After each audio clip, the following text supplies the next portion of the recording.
And we are live. Well, hello there. I am Michelle Wilson with Mompreneur Conversation, and today we have an amazing episode. I have two amazing guests, Jill Egizii. Am I saying that right? Yes. And Lala Justice. And I say that again. Uh-oh. Egizzi, just like the three letters E. That's Egizzi. Egizzi, right? Got it. That's it. Got it. Okay, I think we have a little bit lag, but we will work through that. And I met Jill a few weeks ago. We were working on a awareness project, and she has an amazing story. And so today's episode is it's a Mompreneur Conversation, and we're going to have a journey of parental alienation through the eyes of Jill. And we also have another special guest who is Lala, and on her journey, Jill met Lala in her journey. And I just want to give you a little bit background about Jill. Jill is a author of The Look of Love, which deals with parental alienation and divorce. Jill also co-authored the workbook Parental Alienation 911 with Judge Michele Lowrance.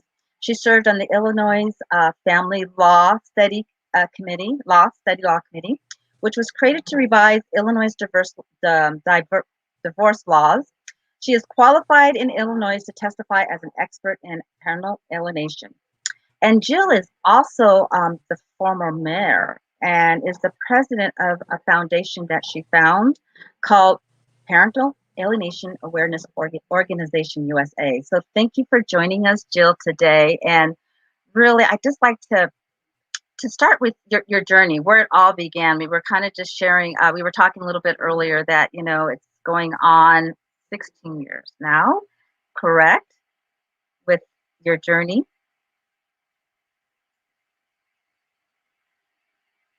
Can you hear me, Lala? Okay. I think there's a little lag. Lag. It's a technical Friday. Yes. Technical Friday. And well, let's start with your story a little bit. There we go. Can you hear us? Awesome. That's what happens when you go live. So, technical, but we're here to really share the story and just really create more awareness with parental alienation. So maybe let's start with what is parental alienation, Jill, and then we'll talk about your journey. So can you share with us a little bit what is parental alienation? Sure. I mean, simply put, parental alienation. Turns the children against the other parent and his or her family, oftentimes, most times, in an adversarial divorce situation, but it can occur in an intact marriage or in couples that have never been married at all. So it's a very simple technique of brainwashing that one parent uses to quickly turn the children to just off on a dime, completely different than they were, and it's dramatic, and the results to the children are devastating. Very devastating, and I'm learning now that it's really a form of child abuse when they're alienating and talking, brainwashing children and turning that other parent against that, the child, turning that other person against them. And so can we just kind of start with your journey, like really, how did it start, or how did it begin with you and your story? So about 16 years ago, in the throes of a divorce, and my children and all of us were very, very, very close. I was the primary caregiver. I was the mom who was the room mother and coached the speech and drama team at the school, and very involved in the church as well. It was a school and a church connected. So very involved there, and never dreamed in a million years there would ever be anything that could sever the strong relationships that I had with all four of the children. And within a few weeks after the divorce, I could see signs of some things happening that were very unusual. So unexplained, which is what parental alienation is an unexplained rejection of a parent.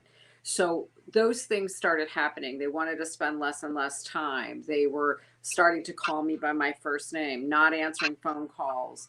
All of the things that you see in the 17 parental alienation strategies used by a parent who's trying to turn the children, and the 8 manifestations that children then exhibit were coming out slowly. They don't all pop up at once, but you can certainly go back and take a look at that checklist and say, oh my goodness, yes, that's number 17, and number 13 was on, May 5th. And so you can really look at those signs because it is a playbook, and it's something that's very easily used by alienating parents. And oftentimes that process is shored up by the attorney who's representing that parent, because attorneys know that if they can keep that conflict going, that there's lots of money to be made. So that all was happening. And eventually, and in a very short period of time, those children, all 4 of them, were turned completely against me and my entire family. My ex-husband was an attorney, so he had a very good idea about what he was doing, and very good at what he did. I mean, he was a very controlling, very methodical type of person that knew exactly what was going to happen. Even though we had had many conversations about how this should be the best for these children that it could be, and how we could get along to do that. But he was completely undermining that thought process in my head as time went on. So the court battle then began, and I made the mistake of thinking that, well, when you get in front of a judge, then everything will be fine because you're going to tell your story, and the kids are going to be there, and they're going to not testify, but they're certainly going to realize that this isn't for the best, and that they loved me and loved their grandparents and loved their aunts and uncles and cousins, and everybody should be one big happy family, even if you are not living in the same home. To that end, I even had a house built on the property where we lived all together when we were in an intact marriage, because I was going to live on that property so that my kids would have less time running back and forth. I am all for, and if judges would do it more, I think this would solve a lot of issues. A process called nesting, where the judge orders that the children get the house and the parents move out, and they maybe share an apartment and go back and forth. And those kids never have to pack up their things and move, and they don't have to be displaced. Everything is kept, there's continuity, in other words, so that those kids, I mean, they're losing, so much, but if you can keep that continuity in living standards, then such a different outcome. And the cases that we've seen this happen in, it's been remarkable. But you have to have parents who can get along. That's the problem. Because in an alienation case, as you both know, there is one parent who thinks they're above everything, that there are no rules, and that they can circumvent whatever rules and regs have been put into place. So going back, alienated very quickly. My parents were cut off. My brother, who worked for my ex-husband, he's an attorney as well now. He's the chief family court judge in this county, which is fantastic. But we were completely cut off, and I tried to figure all of this out just by Googling and asking questions, and trying to find someone that this had happened to. And then turns out it happens to everyone. And they're all out there just waiting to tell you their story, as you both know. So we tried to navigate the process, all the while my parents not understanding what was going on. My family had never, I was the first one ever to be divorced in my family. So it was a very foreign experience when we knew that these kids loved everything about their grandparents, and everything that we all did together.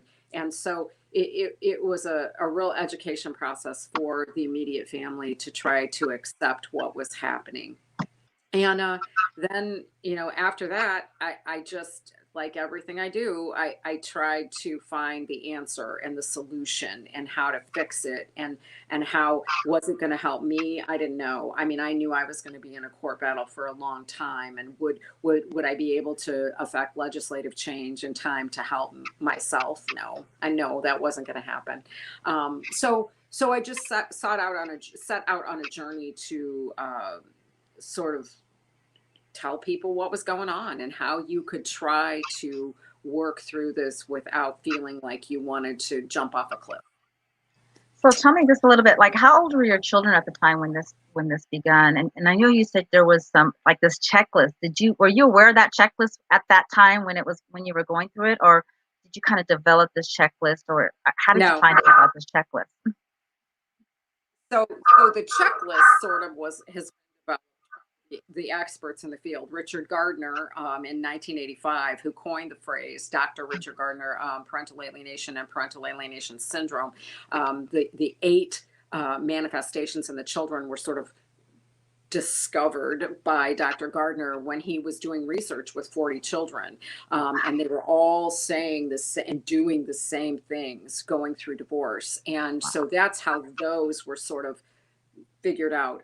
In the meantime, a lot of researchers, including the very well-known and renowned expert Amy J.L. Baker, put together the list of 17 parental alienation strategies. Simple things like cutting off visitation time, scheduling things when you're supposed to be picking up Johnny at the police station or wherever your pickup is, calling them by their first name, asking your children to go through the phone of the other parent, things like that. So campaigns of degradation, all of those 17 things that, and later when I saw the list, I'm like, oh, yep, that's me, check, right? check. And Wow. pretty much they were all on there. And so I think when you realize that list is there and you see it, you can go, aha, I am part of a group. There are other people that this is happening to. And look, 16 happened to me, but Mary Beth down the street only had 12. So Right. Are you any better off? Probably not. But, knowing that there is some research data to sort of back up what's happening to you is I guess, comforting in a way, I suppose. You asked, my youngest daughter was 13, my son's 16, my oldest daughter 21. So an adult, sort of. I'm still Right. questioning whether she's an adult right now at 40. And my son was 19.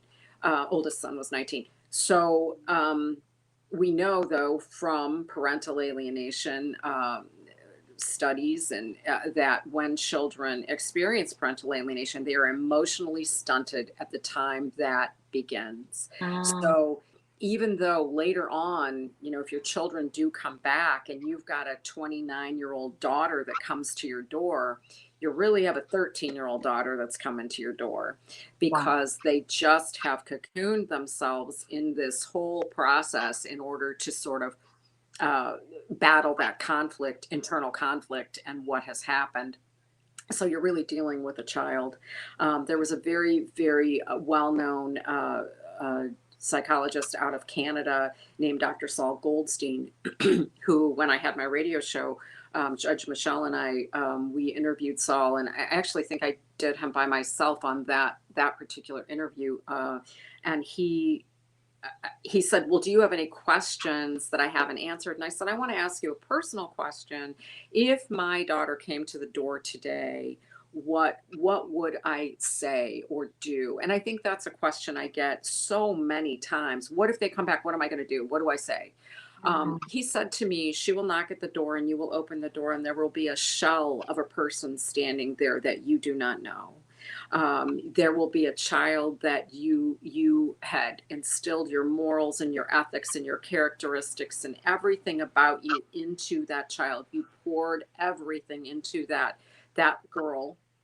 And now this shell is standing there. You open the door and you say, come in. And it's then in your head, it's from this day forward. You don't start bombarding them with intense questions about why this happened and what happened, because they may have no concept of that anything has happened at this point because their memory has been erased. Wow. And you could do something as simple as pull out a picture. I have one sitting there of my daughter and I with dolphins at Disney World. And you could pull that picture out and say, look, do you remember? No, I never did that. I never did that. I can remember one of the last conversations I had with her. We were in musical theater here, and the last play that we did was Annie. I was Miss Hannigan, and she was one of the orphans. And I said, do you remember the fun that we had when we did Annie? I was never in Annie with you. I never did that. And that was in a relatively short time after that alienation had occurred. The whole, the whole ball of wax was done. It was severe alienation, boom, in 4 months, done. So it's interesting, the mind manipulation that can go on with a child or an adult. I mean, it can happen to an adult child as well. And we call that something a little different. So estrangement. So if an adult child's new spouse doesn't like the family, they can quickly turn them against, the mother-in-law so we call that estrangement. But I mean, it can happen at any age. It's just, these kids are so, and I think today with social media and all of the things that go on, there's so much pressure. And then I've got a 13-year-old girl who, is the hormones are raging and there's so much to battle. So I think, you can't blame them. And I have more parents than not say, I'm so mad at her. I'm so mad at him for the way that he treats me. And you can't get mad at them because it's not them. They're just a walking, talking clone of that alienator at this point, regurgitating whatever is being implanted into their mind and their thought process. Wow. And I thought it's really tragic. I'm so sorry, but it was, when you were saying just the ages of your children, like I said, they are impressed at no matter what age. And then what you said, that they get stuck in that age, and that's why they call it brainwashing, is because they totally can't remember anything.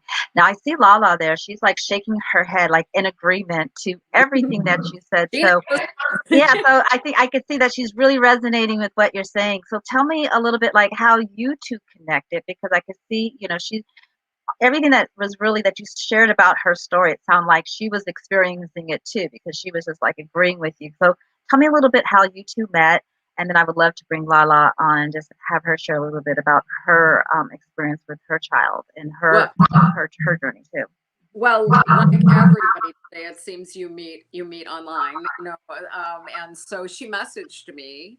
I can't remember, Lala, if you called me first or messaged me first, but Facebook Messenger is your friend, and so we began to talk, and as you said, alienation stories are everywhere, and Lala's really isn't a lot different than mine. I mean, she has a disabled son, so that makes it a little more difficult. She at one point lived in California, was flying back and forth, doing a lot of juggling with her time and trying to make everything work. So she had a few different nuances to her case that were interesting. Most of the cases, they're cookie cutter. They're exactly the same. I mean, mine is just, dime a dozen. So meeting her was an interesting thing. And I feel like everything happens for a reason. So to that end, we're here today because Lala and I met and have introduced her to some people, and she's introduced me to some people, and it's been a really good symbiotic working relationship. So I'm elated to have met her. She probably has a different story. Well, and that's how I met you, Jill, is through Lala, because I've been through her journey with her for the last 10 years with her son, really not understanding. I mean, I remember, like you said, all the flights and like she was always on a plane going, trying to see her son, and I just didn't quite get it, like what was really going on, because she was really private. I think we shared that it can be very a shameful thing because you're thinking that people are going to judge you. And when I finally understood what she was going through, I was like, oh my goodness, how can I help you? Because I didn't really understand. I was kind of sitting on the outside. I was on the outside, but I was also being experienced because her ex was, showing up at my door and things like it was just some weird things I didn't quite understand.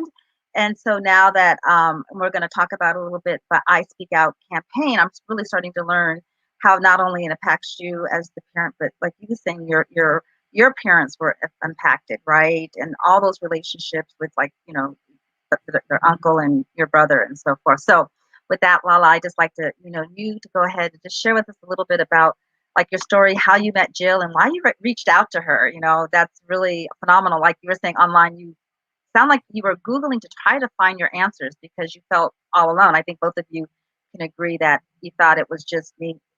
It's why is this happening to me? And then you found out there's this whole community out there and what can be done. But kind of share with me. I think you're on mute, so you just need to unmute your line there. So go ahead, take it away, Lala. Okay, thank you. Yeah, I was exasperated by the time I was looking for Jill. I was Googling everywhere. I was praying. I was fasting. I was doing everything I possibly could do, and I needed answers. And I didn't understand the same, I guess you could say, patterns that were happening over and over again. It appeared that I was being in court for sport, for any little thing, and litigation was being held up and no rulings were being made. And I was staying stuck in temporary order, which cost a lot of money. And there was no ending to it. And I was like, I've got to find out if this is happening to somebody. And especially because my child does have a disability.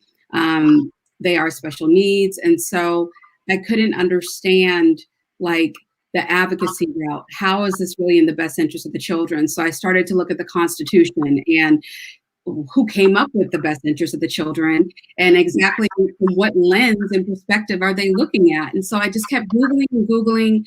And then I was just like, okay, brainwashing a kid, manipulating a kid. And I think I ended up putting something along the lines of turning the kid against the parent. And then it populated and I was like, wait, who's this Jill person? I was like, let me click here. And I'm looking and I'm like, wait, what's emergency 911? What's this about? And I'm like, wait a second, she got a judge? And then I started looking and reading. I'm like, wait a second, this lady's a powerhouse. Like she is out there advocate. I was like, I need to get the book. So I got the book, had it shipped, got it like priority delivery, read it like in one day, went through it, was like, there wasn't a single thing on her checklist that did not apply. So I was more alarmed than anything. It's like I was relieved, but I was also alarmed, like, oh my God, this is actually a thing. It's real, it's happening. And then I was like, and I kept Googling her and looking and Michelle, you know how I can get a little bit impatient. I was like, nope, that's it. I got to find her. That's it. So then I found her and I found her on social media. And then I looked at it and I was like, okay, so this is the part between you don't want them to think that you're a stalker, that you're crazy, but yet you need help. So I'm going to message her. So I sent her a message and then I got, I believe it may have been Jill, your assistant, that responded at the time and said, okay, we could schedule an appointment, could talk to you, Did that, spoke with her and had to remind myself, because a lot of parents, when they're going through this, the first thing they want to do is connect with someone that understands. So they immediately want to, I don't want to say like throw up on them, but it's a lot. So I had to keep myself in a place of discipline not to do that when I spoke with her. But I basically, went into my story, let her know that I was flying back and forth between 2 states and was never going to end, that I tried every possible thing to be amicable, to make it work, to find a solution. And she was very specific. She said, it'll change when we have more voices and people speak out. And I was just thinking, no, this is embarrassing. This is humiliating. Like, I can't let everybody know my business. I'm ashamed of it. If people find out that this conflict is going on, then the mother's to blame you know, and we're more concerned with how we're going to be viewed because it is embarrassing. And, you know, teachers and people of the community and relationships that you have, you don't want people to look at it like, oh my God, you must have done something. And that's like the worst feeling, is knowing that you didn't do anything, but yet there was this premeditation, you know, that there was a lot of calculating and methodical thought that went into this strategy. And you're kind of late to the party, finding out like, wait a second, I'm a part of a strategy that I didn't know that we would do this to our kids, you know? So with communicating with her and Jill, keeping it, as they say, 100, right? She was very firm with what it was going to take, what her journey was like, you know, just basically that I would have to be strong. And I think I really, honestly, when I contacted Jill, I thought she was gonna like wave a wand and tell me like with bubbles and fairies how everything was going to be great and how we could just plunge on. But what I was hearing was, I was hearing somebody who was a legacy builder, somebody who was a trailblazer, somebody that was in for the fight of advocacy to make change. And that's what it was going to take. And she was very, very stern. I even tried like say different things to like, maybe she would come with a crystal ball and she would just redirect me right back to, if this is happening to you, you need to be the voice of change. And Wow. so, Now, you said you got a book. I want to just go back to Jill. And can you tell me a little bit more about your book? It's called The Look of Love. So kind of, I want to say what inspired you, but I'm sure it's because of your journey. But tell me a little bit about your book. And I see that it helped Lala. So how can it help parents who are experiencing parental alienation? So I think it's a really good resource and read about parental alienation in novel form. So the book isn't really about me. And I didn't want to have to go through a court battle again about that issue. So it is a novel. So it's written from a nonfiction perspective, and the ending is a happy ending because I thought, you know, some parents need to know that there can be a good ending, and there is in some cases. So the book was written really as a cathartic attempt to sort of, I'd never done that, you know, and I allude every day to the number of people who say to me, I'm going to write a book about this. Well, all I can say is save up your money, because by the time you get a publicist and all of the clothing and the makeup artist and the travel plans to get to where you got to go, it is not worth it. but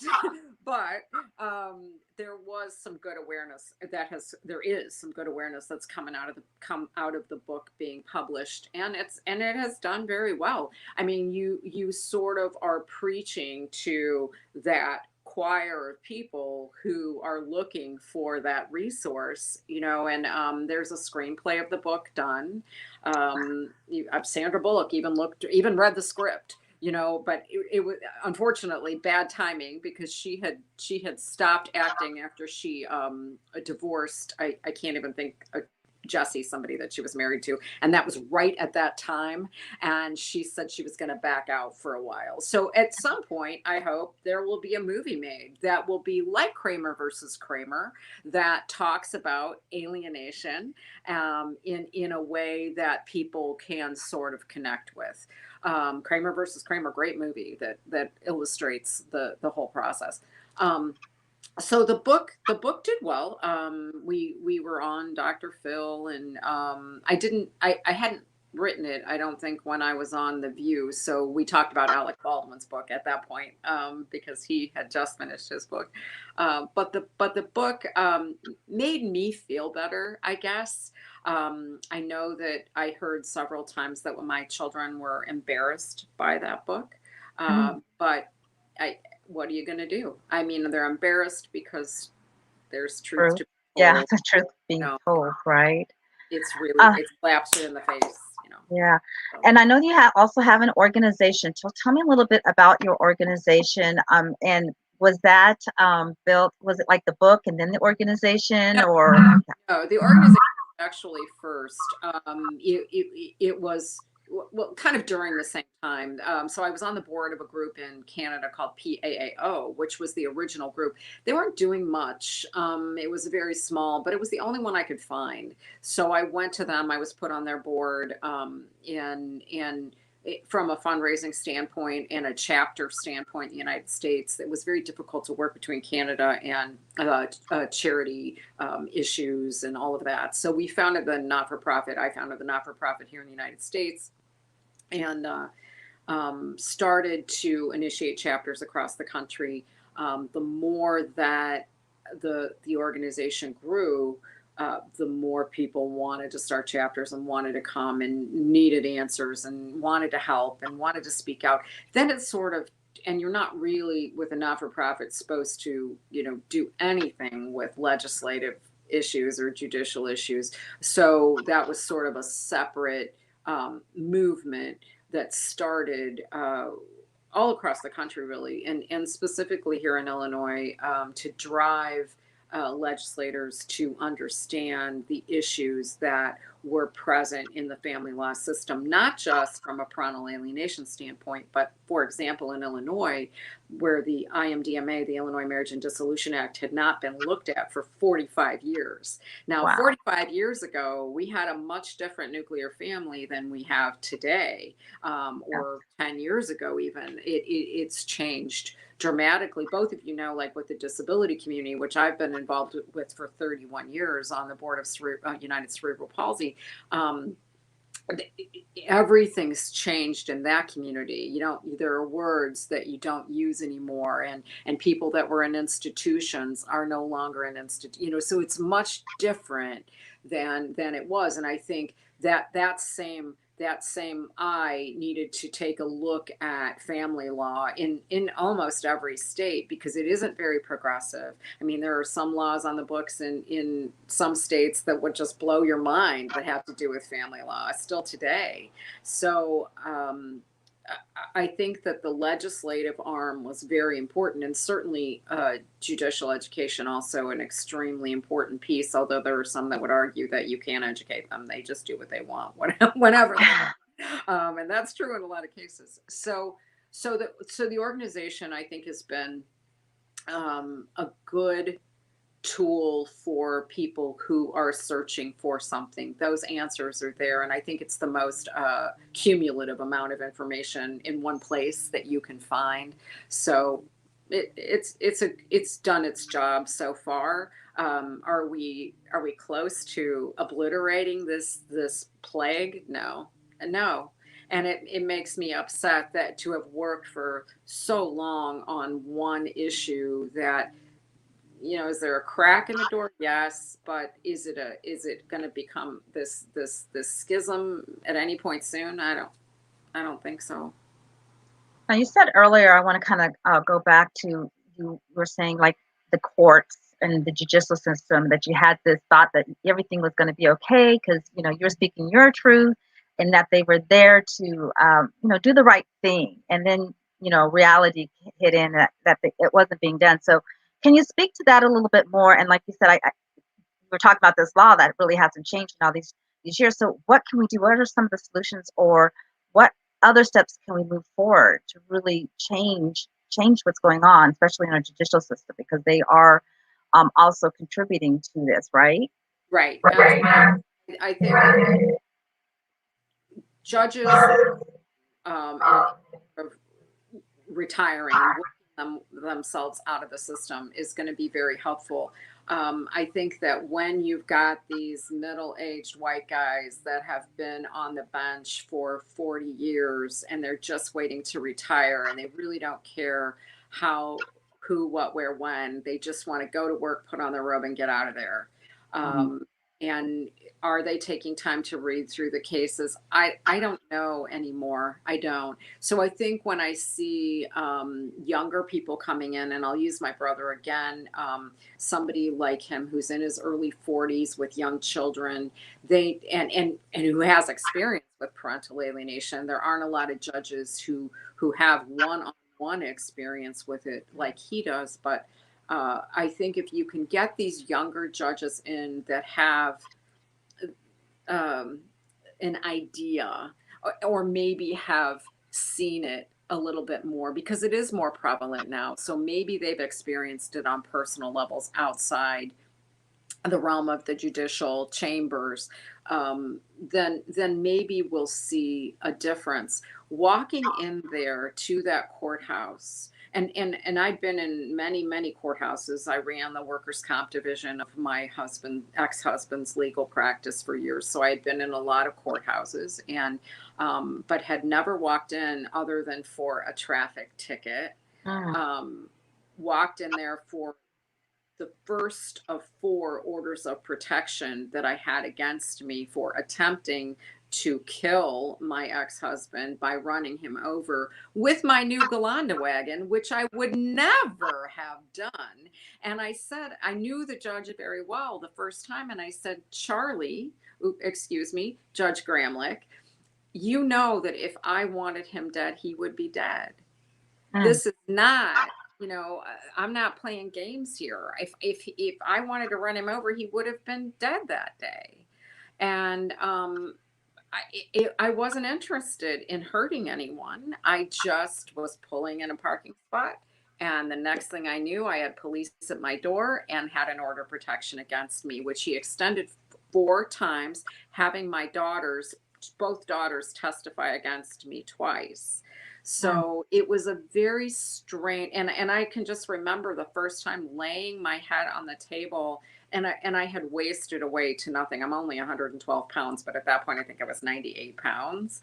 Wow. And I can remember laying my head on that table in the courtroom and just sobbing because I didn't know what was happening. And my parents couldn't come in because they potentially were witnesses. So I was sitting there alone with a lawyer who just stared straight ahead and had no concept about parental alienation. I ended up having 8 lawyers in the end, huge team that could get nothing done. So the amount of money you spend and the amount of lawyers you spend makes no difference.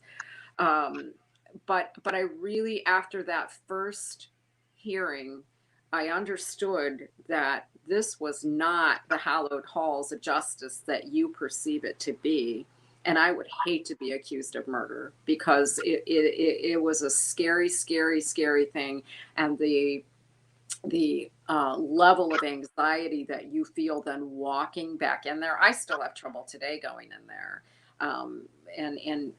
and driving past the church that turned against me. I have a very difficult time going by there, and I have to pass every day to go to CrossFit, and I just don't like it. It just makes me feel sad and oppressed by something that I could not control. And I'm very much a person that's in control of everything or tries to be. Right. So I just,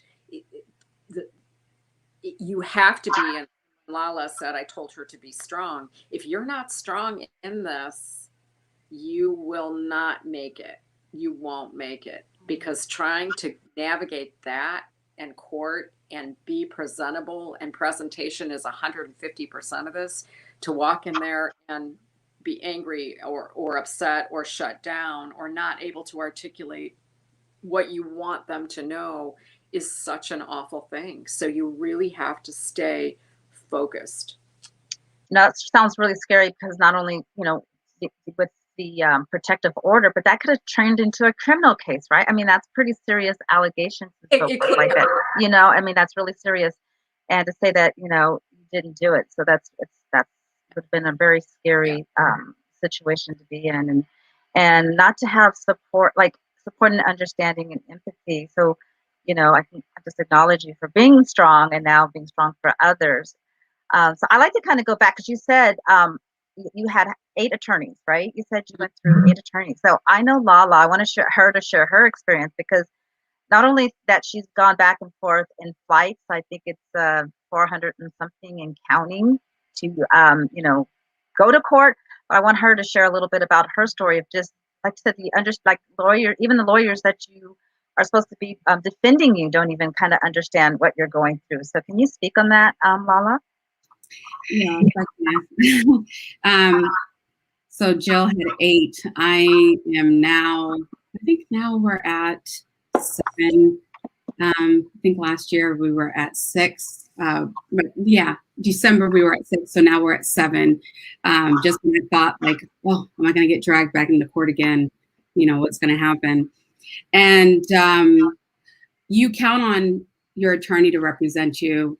They make you go through all these different gymnastics when it comes to presenting evidence, and you're doing timetables and chronological order. You're, gathering all this paper, and it can be stressful because you've already told this story 5 other times to 5 other attorneys, to 5 other judges, and you're hopeful that somebody will understand and grasp what's going on and that it will stick. But in my situation, it was different because there's rotating judges. So there's a rotating docket. So I could fly in from one state, get to court, and it's like, oh, we want to file a continuance. So now I'm out of a flight. Now I have to go back, and I still don't have any resolve as it relates to what's happening. I stopped counting 404 flights 2 years ago. I just cut it off. And at first it didn't really dawn on me until I would show up for the exchanges. It's my turn to have the child back. And it's like, oh, sorry, we're in traffic. You missed the flight. Oh, sorry, I didn't know what gate to meet you at. Oh, sorry, I was supposed to get the ticket. And you can show all this evidence to a judge, and the other side could be like, we need a motion to clarify. I'm unsure. And so you're watching this happen in real time. And if you don't have someone like a Jill or an Interfaith Wealth Builders or a strong support system, you're thinking you're going crazy in that moment because you can't understand why you just told a judge, listen, I flew back and forth. I did this. I showed up. What do you mean you're not going to enforce the order? I don't understand the judicial system. Like, this is pretty standard. But, my ex-spouse can get on the stand and say, I'm afraid, but not have a shred of evidence. I'm afraid, I'm scared, because they want to try to enforce criminal activity. Because if they can enforce criminal activity, then they can get you one and done and get you out of there. And then you don't have any more rights, and the fight becomes even harder. And so I understand what it's like when you're going through different attorneys, and you also have to pull it together in court because, like Jill said, presentation is everything. So the judge is watching your body language, opposing counsel is watching your body language. They're waiting for you to fall apart so that they can do something to trigger you, so they can go, oh, and that's why we're here. So I've learned to just kind of, especially recently, I was like, you know what, I understand what the attorney's telling me, and he's saying, oh, and don't say this and don't say that. And, I didn't do that this past year because I said to myself, I have no idea how much longer this is going to take. So I got on the stand and I said, well, we go through this every single year. We went through it with Judge so-and-so, this judge, this judge, this judge, and this attorney, and this attorney, this attorney, this attorney on this date, this date, this date. And the judge was just kind of looking like back through his notes like, well, I really don't know why we're here. I said, I don't know why we're here either. But I can tell you that the next line of questioning is going to be that they're afraid. We need a motion to clarify. They don't want the child traveling. The child's air risk. They have a special needs. I said all this. I said, but I can tell you that we have flown 404 times. We know every hub. We know most of the pilots. I said, in fact, to reduce the amount of stress with the airlines, I said, my family has decided to get into the hospitality business. So now I have a flight companion pass. And then I also have another cousin that works at hotels. So now there's no excuse whatsoever on why this can't work. However, that does not change the judicial system, because you could still present all of that and it still doesn't change. But a better answer, Lola, would have been when he said, I'm not sure why we're here. You should have said, because this is all connected to a billable hour for those people sitting at those tables. Wow. And how probably because you're getting a kickback. So, because it's just billable and they want you there, regardless of if it's a status hearing or, carried over to 2 weeks from now, they can bill $675 for just coming in for 10 minutes. And that's the bottom line, cottage industry. Yep.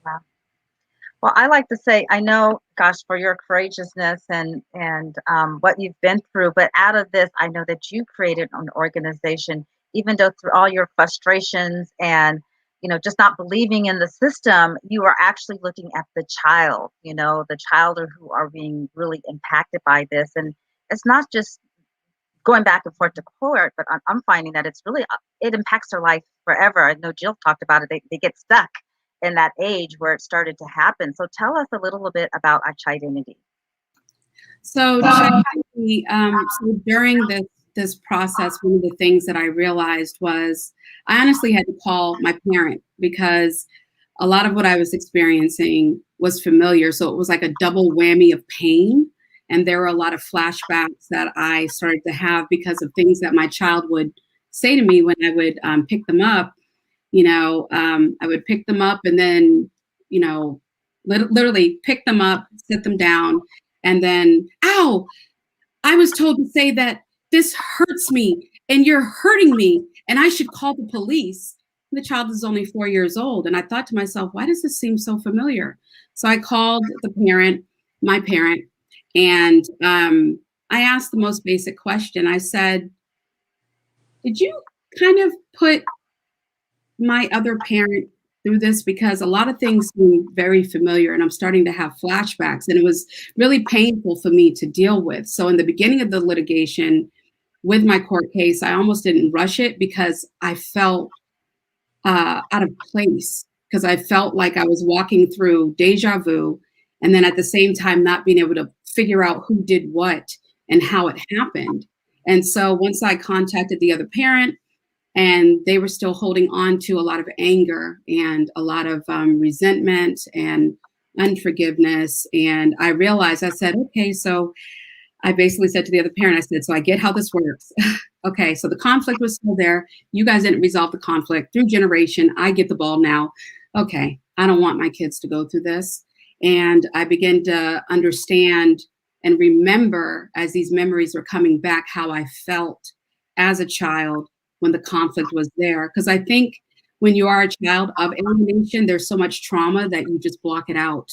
So it's like you don't remember what happened. And it's like Jill said, you show up and you're just like, hi, but you can't really process those thoughts as a child. You just know that there's something that happened, but you can't really pinpoint.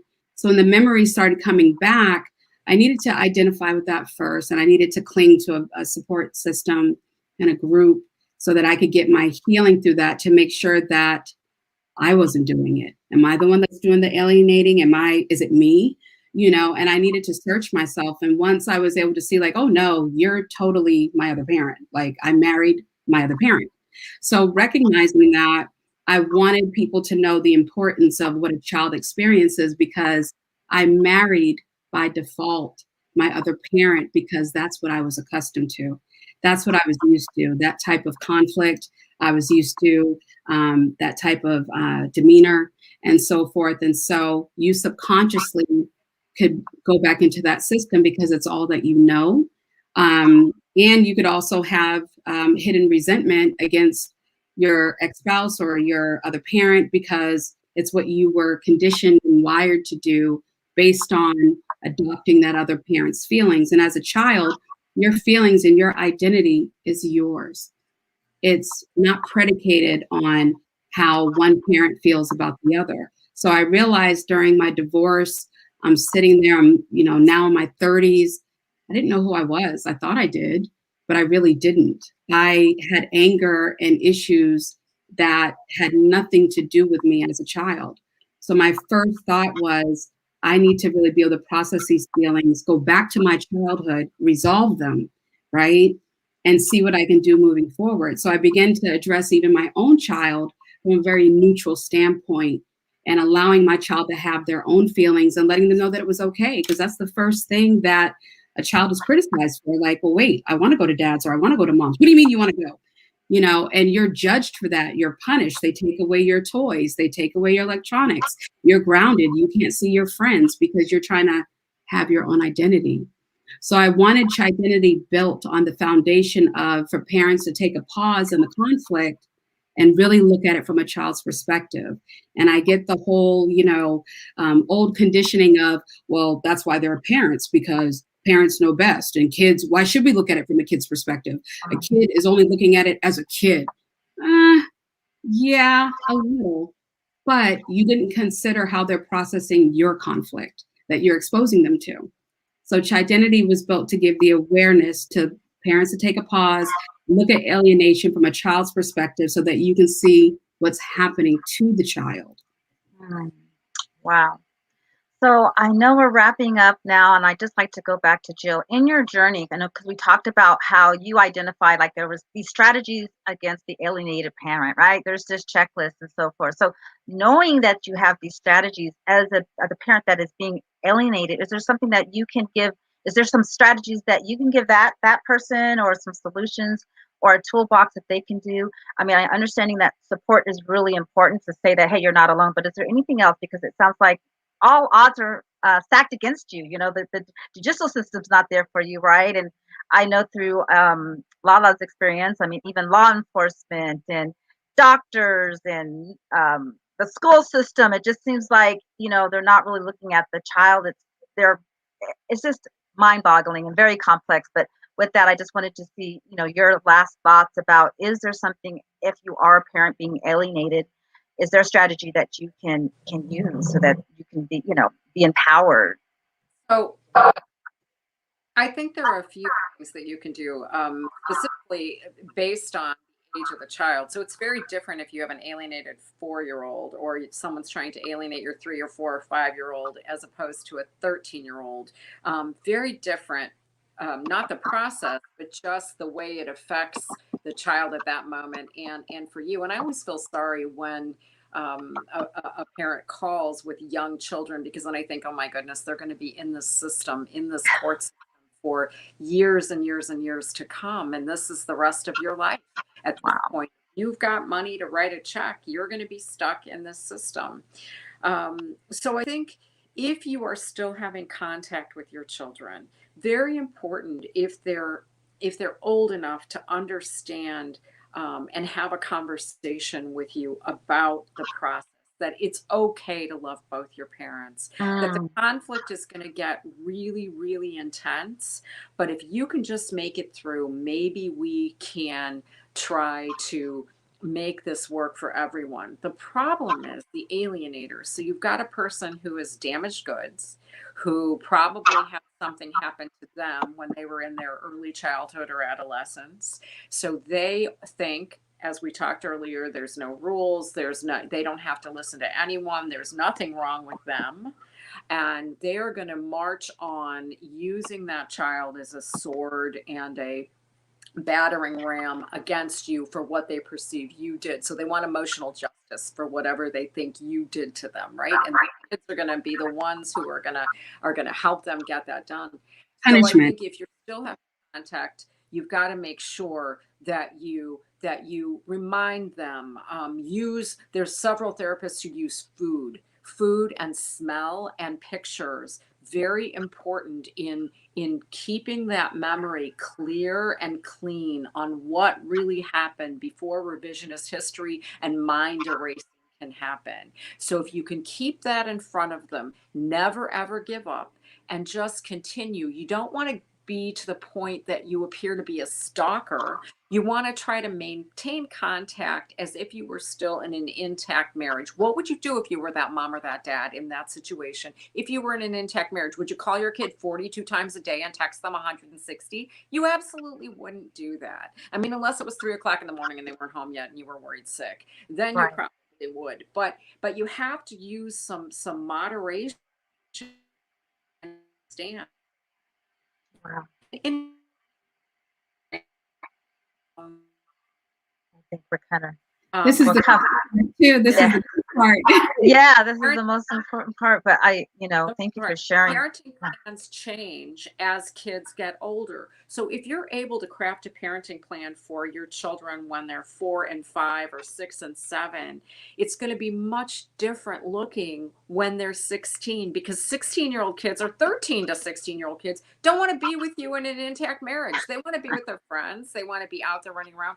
So I have some parents say, but my kid doesn't want to go fishing with me this weekend because I said, what, it is your weekend, but it's also prom. So have to understand that things are going to change when your kids get older, and that parenting plan is going to look a little bit different. I wish people would understand that more. That would give them a better perspective on the whole thing. But I think just continue to try to keep contact, involving your entire family. So immediate family, the grandparents, try to keep them as involved as possible. If there's cousins that they can continue to look to say, hey, my cousins are not having this issue, and we're status quo with them, but why is it changing on this side? Why is my mom being pushed away? And so if they can see and mirror good relationships, that's really important. So I mean, just keep plugging away at it and never give up. That's really the mantra of this whole process, is you never ever give up. So I'm hearing never give up. And then, like you said, it's not about you. It's not the child's fault, and really understanding that their brain is being erased. So just keep loving them, and don't be that alienated parent, right? Talking against to them, so it really preserve as much as you can the relationship and understanding where they're at, because you have this other force against them. So thank you for that. And Lala, is there anything else you would like to add? This has been an amazing Mompreneur conversation, and I really appreciate both of you. But just please, any closing remarks that you would like to add as we close out our show? I would say focus on the positive side of things, because your kids are watching you, and to remember to be neutral. That's really, really important, and to have a strong support system, because you will need it. Try not to spend so much time trying to figure out why it's happening versus what you can do to make a change, so that somebody else that comes to you, or any way that you can even advocate in your community, I would say to redirect your energies on not why is this happening to me, woe is me, because there are a lot of other parents around the globe that are experiencing it, but what you can do to contribute to make sure that these laws do change. Well, thank you so much. And I'm just going to put up your links to both. So Chidentity, if you want to get in touch with Lala and just really, it's about your child and understanding, helping them with their own identity. That is her nonprofit organization. And she also has a I Speak Out campaign that you'll be learning a lot more about. And then I also want to put up Jill's website that you can reach her at. And that's there we have her website coming up. Let me see here. Yeah, I just want to put that up, that you can reach out to Jill. That's your website, correct? Awesome. Yes. So with that, thank you so much for joining us for this episode, Mompreneur, and I appreciate you joining us with us today, Jill and Lala, and would love, we are here for you. And so if there's anytime, each year there's Parental Alienation Awareness Week, or actually it's a day, but I think it needs to be spoken every single day. So really excited to continue on this journey with the both of you. So that's it for now. Okay. Bye-bye. Thank you. Bye.